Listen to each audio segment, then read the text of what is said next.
Good morning बच्चों, मैं हूं आपका फिजिक्स कोच आनंद कुमार। और आज जो मैं टॉपिक उठा करके लाया हूं वो मैं लाया हूं सर्कुलर मोशन। मैंने 11th क्लास के कई बच्चों को सुना है कहते हुए कि सर्कुलर मोशन कुछ समझ में नहीं आ रहा, क्या हो रहा है क्या नहीं हो रहा। आज आप देखिए, आज जीरो से लेकर के बिल्कुल टॉप मोस्ट पॉइंट तक बिल्कुल 20 से 30 मिनट्स के बीच में आपको ले जाऊंगा। ठीक है, सर्कुलर मोशन तो अब अपना स्टार्ट करते हैं विदाउट टाइम वेस्ट किए हुए। सर्कुलर मोशन बहुत क्लियर है आपके नेम से ही कि सर्कुलर मोशन क्या, जो चीज गोल गोल घूमती है। आपको चक्कर भी आ रहे हैं तो ऐसा मत समझना कि वो सर्कुलर मोशन है, सर गोल गोल नहीं घूमता, आसपास की दुनिया घूमती है। एनीवेज, ठीक है, तो अगर कोई आप समझो कि एक स्ट्रिंग ली आपने, स्ट्रिंग में पत्थर बांधा और उस पत्थर को यूं यूं घुमाने लगे, तो जो एक ट्रेजेक्ट्री वो फॉलो करेगी, ट्रेजेक्ट्री बोले तो पाथ, जो वो पाथ फॉलो करेगी उसको हम लोग कहते हैं सर्कुलर मोशन। तो बहुत क्लियर है कि सर्कुलर मोशन क्या है, इसमें ज्यादा कोई प्रॉब्लम नहीं है। पर सर्कुलर जब भी कोई मोशन लीनियर मोशन से सर्कुलर मोशन में कन्वर्ट होती है तो क्या क्या चीजें चेंज आती हैं, पहले वो बात करते हैं हम। ठीक है, और जो चेंजेस आती हैं उसके लिए हम अजम्पशंस क्या क्या लेते हैं। तो सबसे पहले मैं आपको बताऊंगा कि हम अजम्पशंस क्या क्या लेते हैं। तो पहला अजम्पशन जो मैं लेने वाला हूं, ठीक है, पहला अजम्पशन,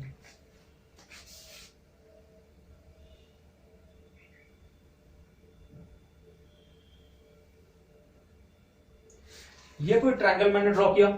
अगर ये ट्रायंगल यहां ए है, यहां बी है और यहां सी है, तो ये कोई एंगल है theta, right.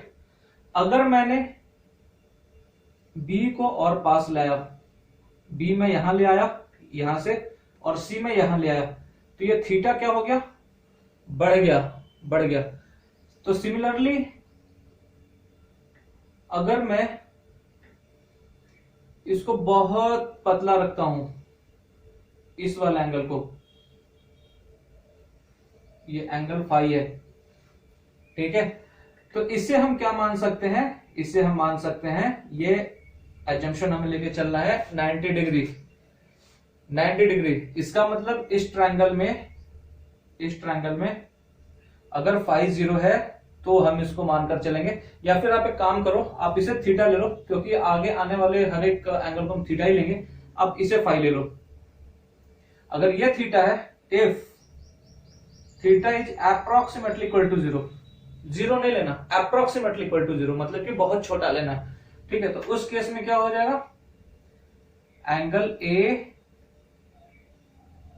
B C is equal to, मैं इज्यूम करूंगा 90 डिग्री। ये मेरा पहला एजम्पशन होने वाला है। ठीक है, अगर किसी एक ट्रायंगल में वर्टिकल एंगल बहुत ही स्मॉल है, वर्टिकल एंगल बहुत ही स्मॉल है, तो ये वाले एंगल को, इसका मतलब है कि ए बी और ए सी दोनों का मैं ये मान के चलूंगा कि ए बी और ए सी दोनों अप्रोक्सीमेटली परपेंडिकुलर है बीसी के। ये लाइन और ये लाइन दोनों परपेंडिकुलर है बीसी पे। ये मेरा पहला एजम्पशन है। अब दूसरा एजम्पशन देखिए, अगर ये थीटा बहुत स्मॉलर है तो हम क्या बोलते हैं, मैथ्स में आपने पढ़ा होगा, limit theta tends to 0, limit theta tends to 0 sine theta upon theta is equal to 1। इसका मतलब है कि इस केस में लिमिट थीटा टेंड्स टू 0 होगा तो हमें साइन थीटा की वैल्यू कितनी मान लेनी है, थीटा। ठीक है, साइन थीटा की वैल्यू हमें थीटा मान लेनी है। तो ये दोनों एजम्पशन, ये तो आप समझ लो ये 90 डिग्री होगा। इस एजम्पशन को मैं साइड में लिख लेता हूं, limit theta tends to 0 sine theta is equal to theta. ये मेरा पहला एजम्पशन है। ठीक है, आई होप आपको ये पॉइंट क्लियर है, बिल्कुल क्लियर होगा। ठीक है, तो अब मैं चलता हूं आपके सर्कुलर मोशन पे कि सर्कुलर मोशन में होता क्या चीज है। बिल्कुल 0 से स्टार्ट करना है हम लोग और बिल्कुल लास्ट तक जाएंगे। सर्कुलर मोशन मतलब ये मोशन है, एक सर्कल में कोई ऑब्जेक्ट ट्रेवल कर रहा है। सर्कल में ऑब्जेक्ट ने क्या किया, वो यहां से यहां ट्रेवल किया। ठीक है, हम ये मान के चल रहे हैं कि जो बीच का एंगल बना है वो बहुत स्मॉल है, बहुत स्मॉल है। ठीक है, बहुत स्मॉल है। तो मैंने क्या बोला था, जब ये थीटा जो है अप्रोक्सीमेटली इक्वल टू 0 होगा, बहुत स्मॉल, तो इसे हम क्या मान के चलना है, परपेंडिकुलर। परपेंडिकुलर तो इस केस में आपकी sine theta is equal to theta is equal to हम क्या ले रहे हैं, ओ मान लो आप इसे, बी मान लो, ए मान लो और इसे बी मान लो। Sine theta is equal to perpendicular upon hypotenuse यानी ए बी अपॉन ओ ए। ठीक है, अगर इसकी रेडियस आर है और इसको मैं डेल्टा आर मान रहा हूं तो इसका मतलब हुआ theta is equal to delta R upon R. ये पहला इक्वेशन हुआ। ठीक है, तो delta R is equal to क्या हो गया, थीटा इंटू आर। ठीक है, किसी किसी बुक में आपको ऐसा लिखा रहेगा L is equal to R theta. जो हम डेल्टा आर मान रहे हैं इसी को किसी किसी बुक में एल मेजरमेंट कर लेते हैं। ठीक है, तो उसमें टेंशन लेने की बात नहीं, सिंपली हमें लिखना है कि किसी भी केस में ये अगर x है, ये थीटा है और ये r है, तो x is equal to R theta हमें लिख सकते हैं हम। ये प्रोवाइडेड होना चाहिए कि थीटा जो है वो स्मॉल है। क्लियर है बात? तो इस तरीके से आपका एक एक्सप्रेशन बन गया L is equal to R theta. अब अगर आप सपोज करो आपको वेलोसिटी निकालनी है यहां पर, और ये वेलोसिटी यहां पर, यहां v1 और यहां v2, ये तो वेलोसिटी है अपनी। ठीक है, तो सबसे पहले तो जो बेसिक चीज है ना पहले वो कवर कर लेते हैं। ठीक है, L is equal to R theta हो गया। अगर इसी को आप डिफरेंशिएट करो एक बार, dl upon dt is equal to R. R constant है हमेशा, ठीक है ना, इस केस में आर हमेशा कॉन्स्टेंट है। डी थीटा अपॉन, इसे पहला इक्वेशन में मान रहा हूं, ए मान लो आप इस इक्वेशन को, D theta upon D T, ये चीज हो गई। तो यहां से मेरा क्या आ गया, डीएल अपॉन डी टी क्या हो गया, V, V is equal to R, D theta upon D T omega, angular velocity. ये आ गया मेरा इक्वेशन बी। ये क्लियर है? L is equal to R theta, यानी लीनियर डिस्प्लेसमेंट जो होगा, लीनियर डिस्प्लेसमेंट, उसमें थीटा से मल्टीप्लाई करके हम लोग रेडियस फैक्टर को मल्टीप्लाई कर देंगे तो मेरा लीनियर डिस्प्लेसमेंट निकल जाएगा, अगर मेरे को एंगुलर डिस्प्लेसमेंट दिया होगा। वैसे एंगुलर वेलोसिटी जो दिया हुआ है उसमें r से मल्टीप्लाई कर देंगे तो मेरी लीनियर वेलोसिटी निकल जाएगी। सिमिलरली हम एक्सेलरेशन में भी फॉलो करते हैं, ये बहुत इजी। ठीक है, अब इस v को डिफरेंशिएट कीजिए, dv by dt is equal to R D omega by D T. dv by dt is equal to linear acceleration a is equal to r into alpha. ये तीन इक्वेशन अपने को जाती है। ठीक है, तो हम तीनों इक्वेशन जरा एक साइड में करके लिख लेते हैं। L is equal to R theta, linear displacement is equal to R into theta, v is equal to are omega, linear velocity is equal to R into angular velocity, and acceleration is equal to R alpha, linear acceleration is equal to R into angular acceleration. तो बहुत तीनों में एक आपको समानता दिख रही है ना कि लीनियर और एंगुलर में अगर मुझे रिलेट करना है तो आर मल्टीप्लाइड है सिर्फ। तीनों केस में इधर लीनियर की quantity is equal to R into angular की क्वांटिटी। बहुत सिंपल है, बहुत सिंपल।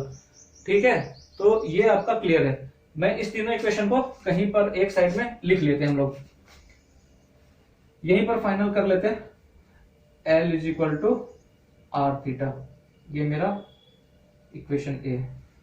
यहां पर आई होप सबको क्लियर होगा। ठीक है, तो अब इसको हम थोड़ा सा रब करते हैं, अब आगे की ओर हम चलते हैं।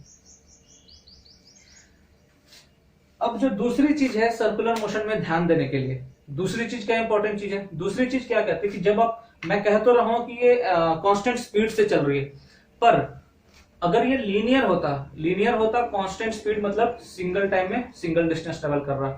क्लियर है? अगर मैं अभी भी इसकी कांस्टेंट स्पीड कह रहा हूं तो इसका मतलब है कि इक्वल टाइम में ये इक्वल डिस्टेंस ट्रेवल कर रहा। बहुत क्लियर सी बात है। पर अगर इसके डायरेक्शन के लेकर के और वेलोसिटी की बात की जाए कि क्या वेलोसिटी हर पॉइंट पे चेंज कर रही है, तो हम कहेंगे हाँ वेलोसिटी हर पॉइंट पे चेंज कर रही है। यहां पर वेलोसिटी का डायरेक्शन देखो v1 और v2 का मैग्नीट्यूड बिल्कुल सेम होगा, क्योंकि स्पीड सेम है तो v1 और v2 का मैग्नीट्यूड सेम होगा, पर डायरेक्शन अलग अलग होंगे। अब चूंकि डायरेक्शन अलग अलग है तो इसका मतलब है कि वेलोसिटी सेम नहीं है, क्योंकि वेलोसिटी मैग्नीट्यूड और डायरेक्शन दोनों को मिलकर के कंप्राइज करती है। सिंगल मैग्नीट्यूड को लेकर के हम वेलोसिटी काउंट नहीं कर पाएंगे। क्लियर है ये बात?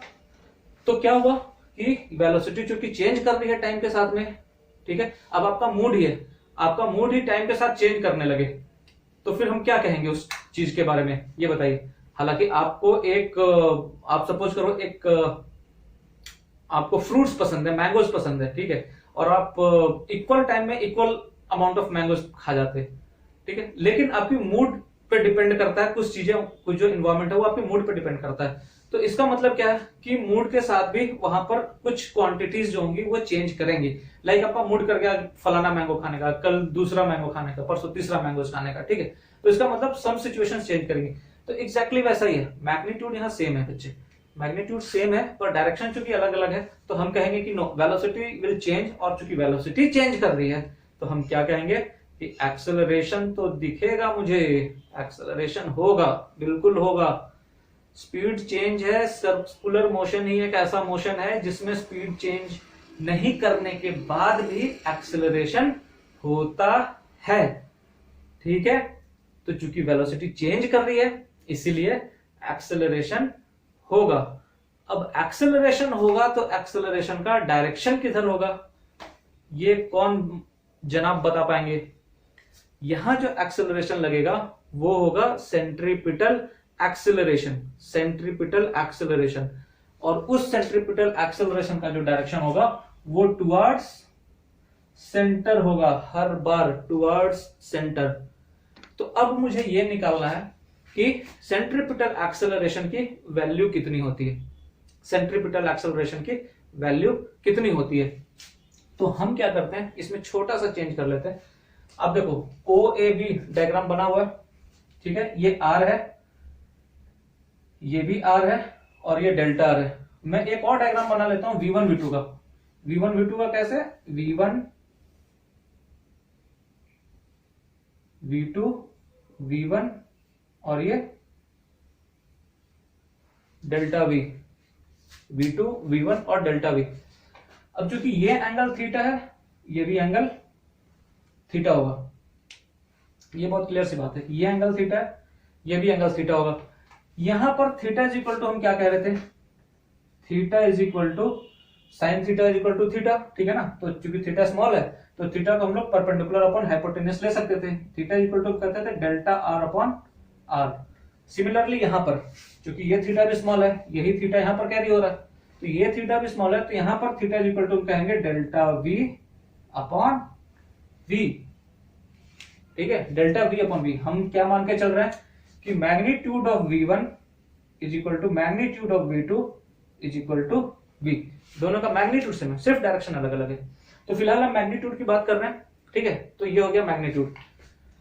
अब देखिए यहां से क्या हो गया, आप यहां लिखिए delta R upon R into V is equal to delta V, ठीक है। सिंपली V को मैं इस साइड में ले आया। अब दोनों तरफ क्या करना है हमें, अपॉन डेल्टा टी करना है, यानी V upon R into delta R upon delta T is equal to delta V upon delta T. बहुत क्लियर सा चीज है, इसमें कोई भी डिफिकल्टीज नहीं है। तो अब हम यहां चलते हैं, V upon R into D R upon D T. D R upon D T क्या होता है, D R upon D T क्या होगा, डी आर ये टाइम के रेस्पेक्ट में चेंज होगा तो उसको हम क्या कहेंगे, वेलोसिटी। तो V upon R into V is equal to D V upon D T. D V upon D T कितना क्या, लीनियर एक्सेलरेशन A, ठीक है, डीवी अपॉन डी टी हो गया A। तो A इज इक्वल टू क्या हो गया, V square upon R. Clear है, A is equal to V square upon R is equal to omega square R. तो ये एक्सप्रेशन आपको क्लियर है, ठीक है। ये एक्सप्रेशन क्या हो गया, A is equal to V square upon R is equal to omega square R, ठीक है। आई होप आपको दिख रहा है, ठीक है। A is equal to V square upon R is equal to omega square into R, ठीक है। ये आ गया आपका सेंट्रीपिटल एक्सेलरेशन। और इस सेंट्रीपिटल एक्सेलरेशन की जो डायरेक्शन होगी वो डायरेक्शन किस तरफ होगी, इनवर्ड होगी, इनवर्ड, ठीक है ना, टुवर्ड सेंटर, ठीक है। तो सेंट्रीपिटल एक्सेलरेशन का देखिए, इसमें आपको देखना क्या है, सिंपल लीनियर और एंगुलर के बीच में आपको रिलेशन करना अच्छे से आना चाहिए। दूसरा, सेंट्रीपिटल एक्सेलरेशन की वैल्यू आनी चाहिए कि सेंट्रीपिटल एक्सेलरेशन कैसे कैलकुलेट करते हैं, ठीक है। और जो तीसरी चीज है वो है टेंजेंशियल एक्सेलरेशन और सेंट्रीपिटल एक्सेलरेशन की वैल्यू क्या होगी। अभी तो मैं ये मानकर चल रहा था कि यूनिफॉर्म स्पीड में चल रही है। अगर मैं कह रहा हूं कि यूनिफॉर्म स्पीड नहीं है, सर्कुलर मोशन की यूनिफॉर्म स्पीड नहीं है, तो इसका मतलब ये है, ठीक है, आपको ये क्लियर हो गया ना, ये पूरा जो कहानी हमने करी ये यूनिफॉर्म स्पीड के लिए करिए, अगर यूनिफॉर्म स्पीड में चल रहा है तो। अब हम अगर मान के चलते हैं कि यूनिफॉर्म स्पीड में ऑब्जेक्ट नहीं है, ठीक है, अगर यूनिफॉर्म स्पीड में नहीं है तो उसका कैलकुलेशन कैसे करोगे बच्चे, ये बताओ। बिल्कुल बेसिक से स्टार्ट करो, बिल्कुल ऊपर सोचने की जरूरत नहीं है, नीचे से खींचो चीजों को, नीचे से, ठीक है। तो हम चलते हैं नीचे से, इसको हटाओ पहले,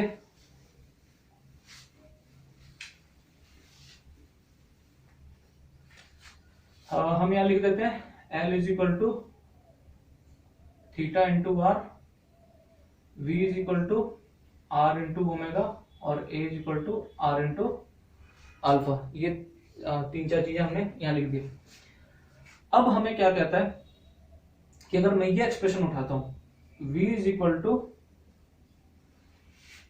आर ओमेगा, मैं उठा रहा हूं V is equal to are omega, तो V is equal to are omega equation pick करने के बाद हमें क्या दिख रहा है कि ना तो मेरा एंगुलर वेलोसिटी कांस्टेंट है, ठीक है, ना ही आर कांस्टेंट है, ठीक है। तो इसका मतलब है कि यहां पर जो आपकी चीज है वो नॉन यूनिफॉर्म मोशन में, तो नॉन यूनिफॉर्म मोशन में चलो निकालते हैं कि टोटल एक्सेलरेशन क्या होगा।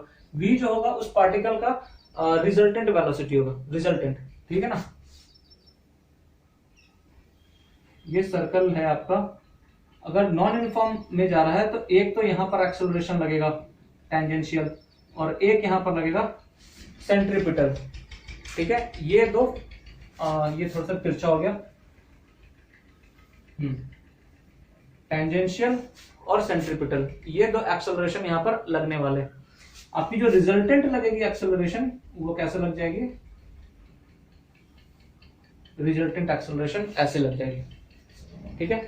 तो हम ये मान के चल रहे हैं कि v रिजल्टेंट इधर ही है, तो चलिए इसको डिफरेंशिएट कीजिए, क्योंकि resultant acceleration is equal to क्या होता है, रिजल्टेंट वेलोसिटी अपॉन dt, यही होगा। तो इसको डिफरेंशिएट कीजिए, dv बाई dt। अब चूंकि यहाँ पर दोनों वेरिएबल है, r और ओमेगा दोनों वेरिएबल है, तो इक्वेशन तोड़िए, क्या होगा, r into D omega by D T plus omega into D R by D T, ठीक है।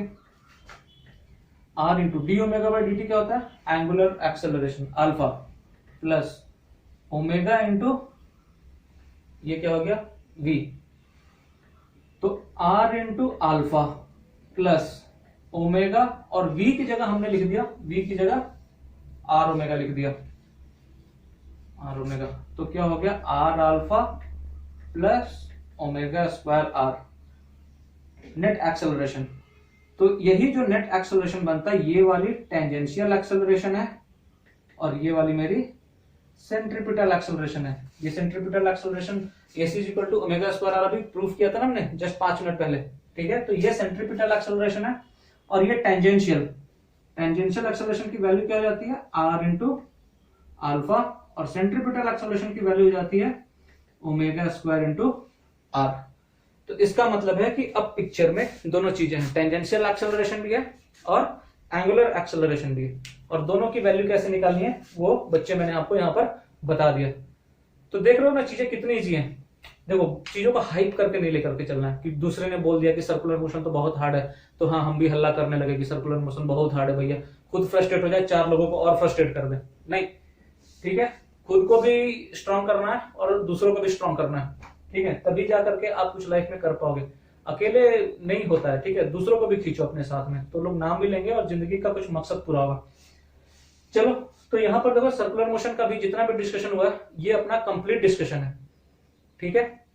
मैंने आपको यही बताया कि लीनियर मोमेंट और लीनियर में और एंगुलर में कैसे रिलेशन करते हैं, सिर्फ थीटा का फर्क है, सिर्फ थीटा का।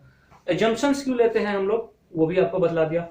सेंट्रीपिटल एक्सेलरेशन का AC is equal to omega square r, इसका डेरिवेशन क्या होता है ये भी बताया, और टेंजेंशियल और सेंट्रीपिटल एक्सेलरेशन के बीच में क्या रिलेशनशिप है, मतलब कि अगर हमारे को दिया रहे नॉन यूनिफॉर्म मोशन दिया रहे तो उस केस में हम केसेस को कैसे डील करेंगे।